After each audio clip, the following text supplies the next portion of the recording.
Hello friends, 555 शक्ति channel में मैं रत्ना मौर्य एक बार फिर से आप सभी का बहुत बहुत स्वागत करती हूँ। फ्रेंड्स, आज फिर से इस वीडियो में आपके बहुत सारे डाउट्स लेके आई हूँ। बहुत सारे क्वेश्चंस हैं, बहुत सारे मीन्स एक वीडियो में बहुत ज़्यादा क्वेश्चंस तो नहीं ले सकते। 3-4 क्वेश्चंस हैं जिनके आंसर मैं आपको दूंगी और इसमें बहुत इम्पॉर्टेंट क्वेश्चंस हैं, क्योंकि बहुत सारे लोगों का इल्यूज़न, कुछ मिथ होता है जिसको मैं इस वीडियो में क्लियर करूँगी। तो आप लोग वीडियो को ध्यान से सुनिएगा।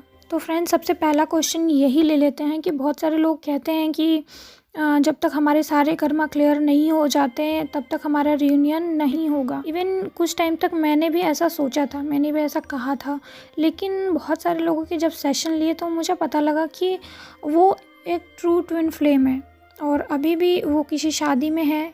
कुछ लोग अपनी शादी से निकल भी गए हैं, या कुछ लोगों की नार्सिसिस्ट शादी है लेकिन फिर भी वो उस शादी से निकले नहीं है, फिर भी उनका रियूनियन हुआ है, वो भी फिज़िकल रियूनियन हुआ है।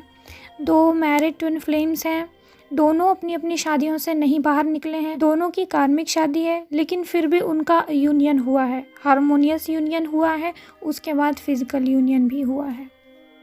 तो इसीलिए फ्रेंड्स, यहाँ पे मैं आप लोगों के ये डाउट क्लियर करना चाहती हूँ कि जो कुछ लोग सोचते हैं कि बिना हमारा कर्मा क्लियर हुए हमारा रियूनियन हो नहीं सकता, ये पूरी तरीके से सच नहीं है।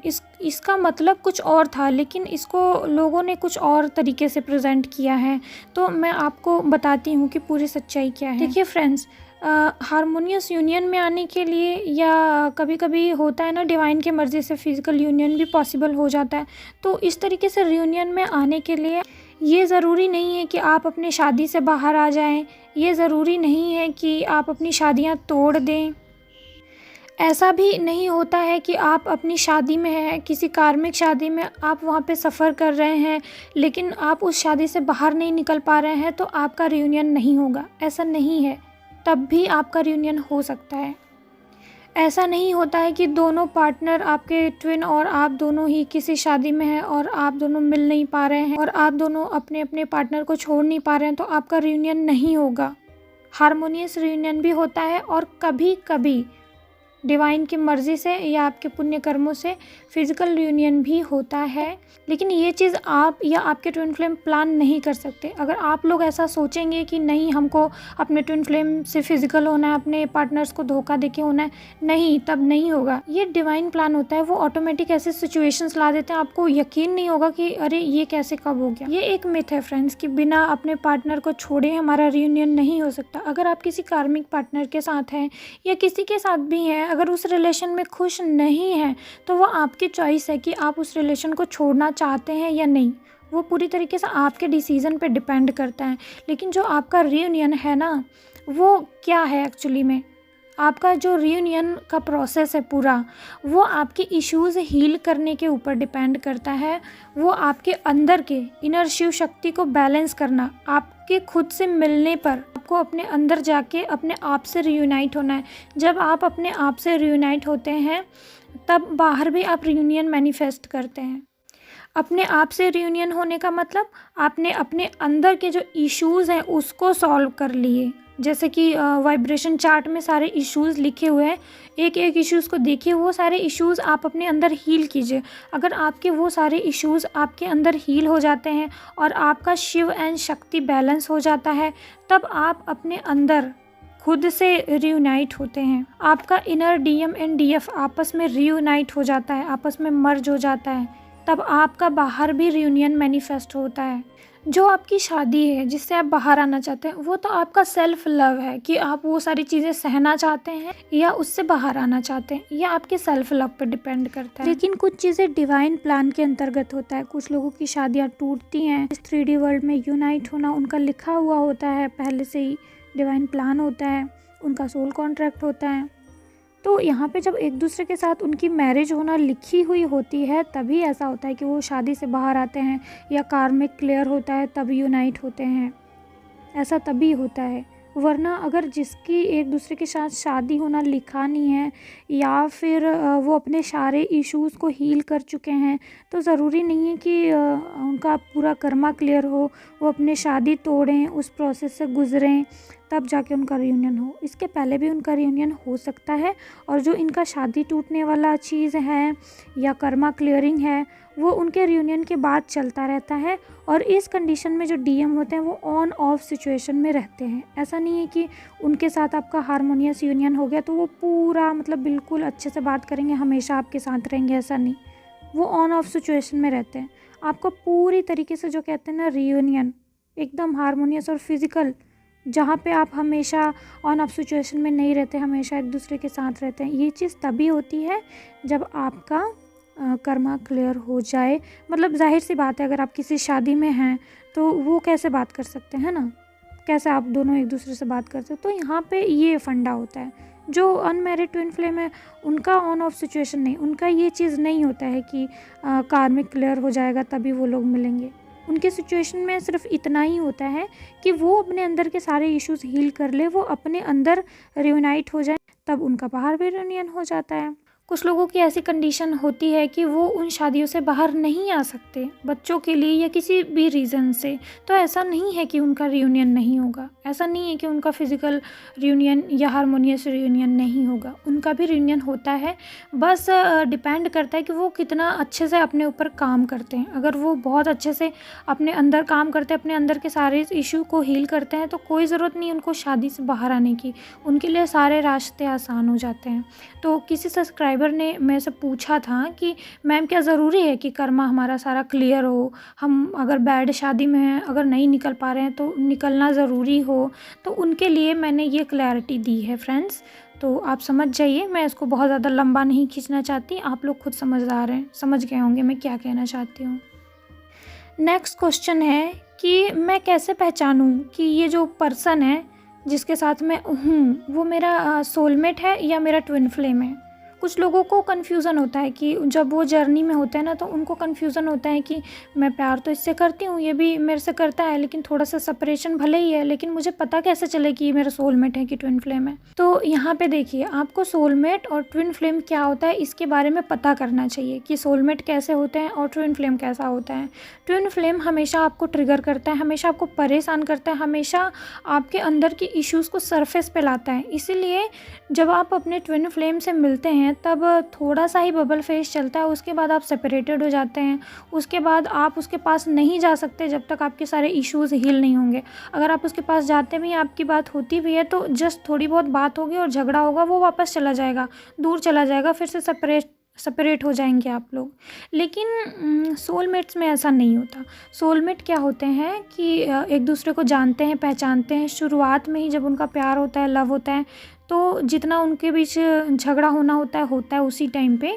अगर उसी टाइम पे आप सेपरेट हो रहे हैं तो होइए, 1-2 महीने 3 महीने इतना ही सेपरेशन होता है, ज़्यादा से ज़्यादा। ऐसा नहीं होता कि सालों 2 साल सेपरेशन हो जाए, सोलमेट में ऐसा नहीं होता। तो सोलमेट कनेक्शन में तभी तक झगड़ा झंझट या जो भी कुछ होता है, ट्रिगर्स होते हैं, तभी तक जब तक वो दोनों एक दूसरे को समझे नहीं होते हैं। जब दोनों एक दूसरे को समझते हैं, एक दूसरे से धीरे धीरे बात करते हैं, तो 3 ही 4 महीने में उनके बीच सब नॉर्मल हो जाता है। बहुत ही अच्छा बॉन्ड, बहुत ही अच्छा रिलेशन और बहुत ही स्मूथ रिलेशन, एक फ़्लो के साथ चलने लगता है ये रिलेशन।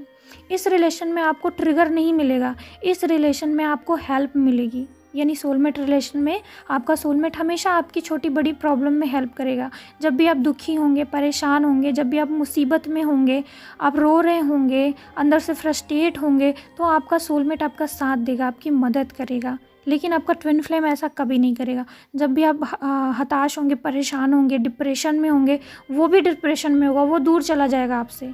उससे ये बर्दाश्त नहीं होगा, ये स्थिति, आपकी जो पेन वाली स्थिति, वो बर्दाश्त नहीं कर पाएगा, वो आपसे रन करने लगेगा, वो आपसे दूर चला जाएगा। वो तभी आपके पास आता है जब आप एक खुश मिजाज, एक बहुत अच्छे इंसान बन चुके होते हैं, अंदर से हैप्पी फीलिंग, आपके अंदर के जो सारे इश्यूज़ हैं वो सब हील हो चुके होते हैं लगभग, तब वो आपके पास आता है।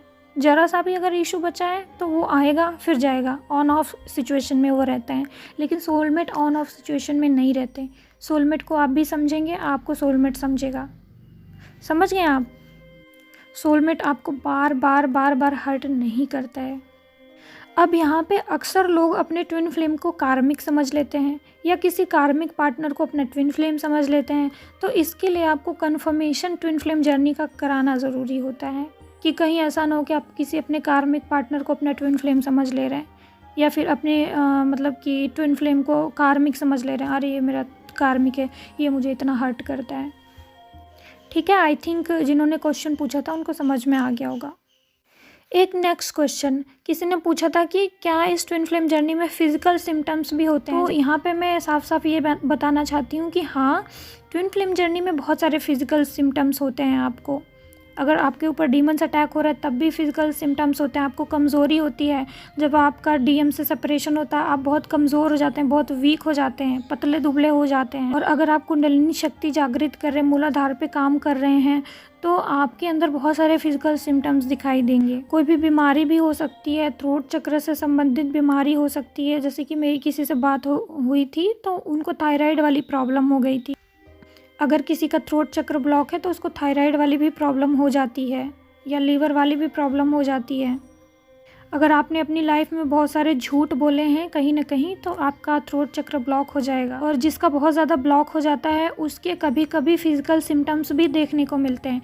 इसी तरीके से सारे अगर आपके अंदर इश्यूज़ हैं ना इस जर्नी में, बहुत ज़्यादा इश्यूज़ हैं इस जर्नी में, तो आप बहुत ज़्यादा बीमार रहने लगेंगे। आपको फिजिकल सिम्टम्स भी दिखाई देने लगेंगे उस इश्यूज़ की वजह से कि आप वो इश्यूज़ हील नहीं कर रहे हैं। कभी लीवर वाली प्रॉब्लम, कभी थ्रोट चक्र वाली प्रॉब्लम, गले वाली प्रॉब्लम हो सकती है, बॉडी के किसी पार्ट में पेन हो सकता है, आपकी जो inner DM and DF energy होती है वो भी इम्बैलेंस हो जाती है, तो उसकी वजह से बॉडी के एक साइड में, एक पार्ट में दर्द हो सकता है। सबसे ज़्यादा फिजिकल सिम्टम्स तो तब दिखते हैं जब आप कुंडलिनी और चक्रास करते हैं। इसमें सबसे ज़्यादा आपको फिजिकल सिम्टम्स देखने को मिलते हैं क्योंकि हम उस टाइम पे अपने इश्यूज़ को हील कर रहे होते हैं। हम चक्रास से अपने इश्यूज़ को हील कर रहे होते हैं, तो वो पर्टिकुलर चक्र अगर ज़्यादा ब्लॉक है तो वो पहले सरफेस पे आता है, उसके बाद हील होता है। ज़रूरी नहीं कि ऐसा हर बार हो, हर बार आप फिज़िकली बीमार हो तभी आपका चक्रा हील हो, लेकिन कभी कभी ऐसे सिम्टम्स देखने को मिलते हैं। तो इसको ठीक करने के लिए सबसे पहले आपको पता करना चाहिए कि ये जो फिज़िकल सिम्टम्स है आपका किस चक्र से संबंधित है। कहीं उसकी वजह से तो ये फिज़िकल सिम्टम्स आपको नहीं हो रहे हैं। अगर पता चल रहा है तो आप उस पर्टिकुलर चक्र पे काम कीजिए। जैसे कि थ्रोट चक्र ब्लॉक होता है झूठ बोलने की वजह से, तो आप अपनी लाइफ में झूठ बोलना बंद कीजिए। तो आपके अगर छुपे हुए राज हैं, बहुत सारे राज आपने छुपा के रखे हैं, तो वो भी चीज़ होता है थ्रोट चक्र ब्लॉक होने का, कि आपने बहुत सारी चीज़ें छुपा के रखी हैं, यानी आपने झूठ बोल के रखा है, तब भी आपका थ्रोट चक्र ब्लॉक होता है। आपको लीवर संबंधी और थ्रोट चक्र संबंधी, गले संबंधी प्रॉब्लम्स होती हैं। इसी तरीके से बहुत सारे आपके चक्रास हैं जो रिलेटेड होते हैं आपके फिज़िकल सिम्टम्स से, जो इस जर्नी में आने के बाद आपको फिज़िकल सिम्टम्स हुए हैं। तो आपको वो चीज़ पता करके अपने उन चक्रों पे काम करना चाहिए, और वो जो पर्टिकुलर इशू है वो इशू भी अपनी तरफ से ख़त्म करने की कोशिश करना चाहिए, और साथ ही साथ आपको मेडिकल ट्रीटमेंट भी लेनी चाहिए। तो चलिए फ्रेंड्स, आज की वीडियो में बस इतना ही, ज़्यादा वीडियो लंबा नहीं करना है। आई थिंक ये क्वेश्चन भी जिसका था उसको समझ में आ गया होगा। फ्रेंड्स, वीडियो अगर आपको पसंद आई फ्रेंड्स इसे लाइक करें, जो भी नए आ रहे हैं चैनल पे चैनल को सब्सक्राइब करें। अगर आप मुझसे पर्सनली कोई गाइडेंस लेना चाहते हैं तो नंबर्स मेरे डिस्क्रिप्शन बॉक्स में आपको मिल जाएंगे, वहाँ से आप मुझे संपर्क कर सकते हैं, सेशन बुक कर सकते हैं। ओम नमः शिवाय, ओम साईं।